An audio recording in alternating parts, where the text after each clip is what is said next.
One of the big surprises to me after the incredible success of the Left Behind series, I mean the adult series alone has sold nearly 45 million copies, and with the kids series the total is in the 60 million range, is that nobody seems to know about the prequels.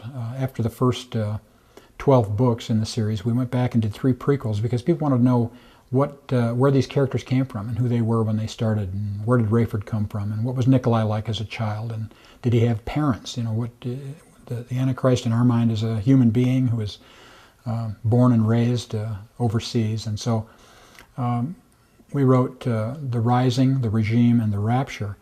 And it's been a real surprise to me when I hear from people at signings today. They'll say, I've read all the Left Behind books, and I say, how did you like the prequels? And they say they weren't really aware of them. Yeah, the prequels are really part and parcel of the whole series. They really set it up.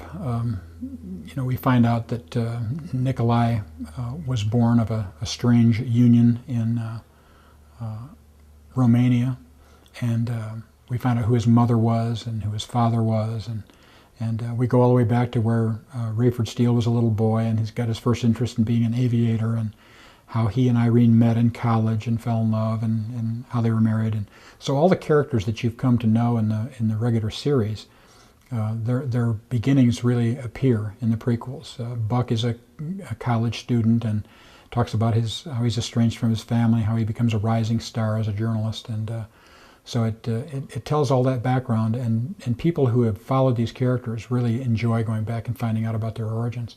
And one of the interesting aspects too is that the third prequel does not really stop just before Left Behind and then we go on to the Rapture.